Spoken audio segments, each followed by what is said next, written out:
Section 27, Ethical Responsibilities of Real Estate Professionals. Don't default. Several weeks after Ryan purchased his investment property, Melissa stopped by David's office with a file in her hand. "I've been thinking about something," she said.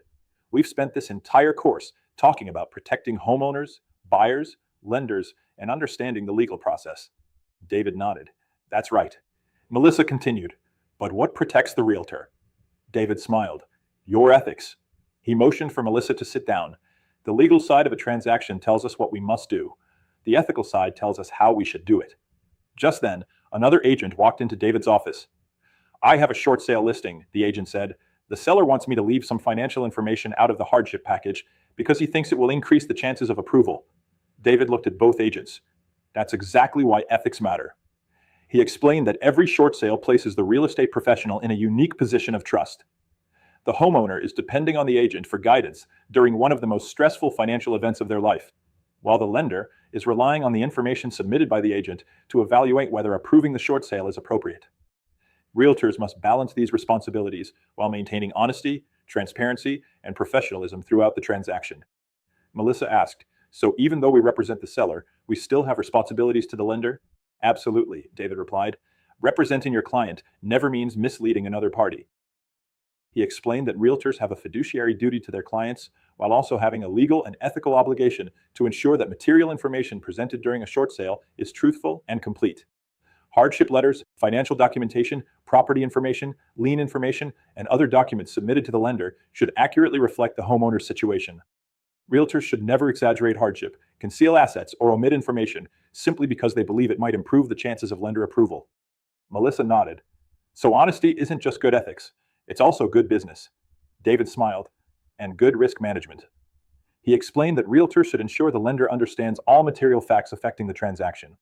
This includes accurately disclosing the property's condition, identifying secondary lines or home equity loans, explaining commission arrangements when required by the lender, and making certain everyone understands that the transaction remains subject to lender approval. Transparency helps build trust between all parties and reduces the likelihood of delays, disputes, or accusations of misrepresentation. The newer agent then asked, "What happens if an agent leaves something out?" David became serious. "Sometimes the transaction falls apart." He explained that failing to disclose material information can expose the realtor to claims of breach of fiduciary duty, allegations of fraud or misrepresentation, disciplinary action by the Arizona Department of Real Estate, civil lawsuits, and significant damage to the agent's professional reputation. One dishonest decision can jeopardize an entire career. Melissa then remembered another question agents frequently ask. "What if I'm representing both the buyer and the seller?" David nodded. "That's where ethics become even more important." He explained that dual agency creates additional responsibilities because the realtor owes duties to both parties. Arizona law requires written disclosure and informed consent before acting as a dual agent. Once both parties consent, the realtor must remain neutral, protect confidential information, and avoid favoring one party over the other. The agent cannot disclose confidential negotiating positions or financial information without permission, simply because representing both parties may seem convenient. Melissa asked, "So I can't tell the buyer how desperate the seller is?" "No. And you can't tell the seller the buyer's highest price?" Neutrality protects both clients. David explained that maintaining confidentiality is one of the realtor's most important ethical responsibilities. Trust disappears quickly when clients believe their confidential information has been shared improperly. The conversation then shifted toward fraud. David leaned back in his chair. "Unfortunately, distressed transactions sometimes attract dishonest people." He explained that realtors should be alert for red flags such as falsified financial documents, inflated purchase offers, undisclosed side agreements, hidden resale arrangements, or attempts to manipulate lender approval.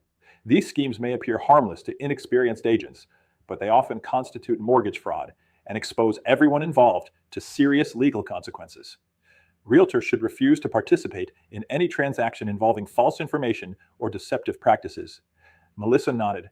"If something doesn't seem right, I should stop and ask questions." "Exactly." David explained that ethical realtors verify information rather than making assumptions.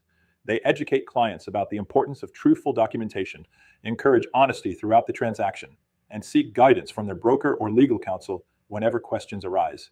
The newer agent then asked, "What if the lender asks for updated financial information halfway through the short sale?" David smiled. "You provide it." If the homeowner's financial situation changes during negotiations, the lender deserves accurate information. He explained that successful negotiations depend on transparency. Realtors should communicate openly with lenders, promptly submit requested documentation, explain delays honestly, and avoid pressure tactics or misleading statements. Likewise, buyers should fully understand the short sale process, including the possibility of extended timelines, lender rejection, and the risks associated with purchasing distressed property. Honest communication helps manage expectations and create smoother transactions for everyone involved. Melissa looked around the room. It seems like every ethical decision comes back to one thing. David smiled. It does. Integrity. He explained that realtors build successful careers by protecting the public, acting in the best interests of their clients, communicating honestly, and treating every party fairly. While laws establish minimum standards, ethics challenge professionals to consistently do the right thing, even when no one is watching. As the meeting ended, Melissa closed her notebook. When I started learning about short sales, she said, I thought success meant getting the transaction closed. David smiled. Today you've learned something much more important. A successful realtor isn't measured by how many transactions they close. They're measured by how they protect the people involved in every transaction. Melissa walked back to her office with a new appreciation for the profession. Every distressed transaction presented difficult financial decisions, emotional conversations, and legal complexities. But by remaining honest, transparent, and ethical, realtors not only protected their clients, they protected the integrity of the real estate profession itself. In the next and final section, we'll bring everything together and review the most important lessons learned throughout Don't Default, preparing you to confidently assist homeowners facing financial hardship while protecting the public and remaining compliant with Arizona law. Online discussion. Discussion question 1. Why is transparency so important during a short sale transaction? Answer. Transparency ensures that homeowners, lenders, buyers, and other parties receive complete and accurate information, allowing informed decisions while reducing the risk of fraud, delays, and legal disputes. Discussion question 2. What additional responsibilities does a realtor have when acting as a dual agent? Answer. A dual agent must obtain informed written consent, remain neutral, protect confidential information, avoid favoritism, and treat both parties fairly throughout the transaction. Discussion question 3. Why should realtors refuse to participate in transactions involving false or misleading information? Answer. Misrepresentation can expose the agent, homeowner, buyer, and lender to civil liability, criminal penalties, disciplinary action, and significant damage to professional reputation.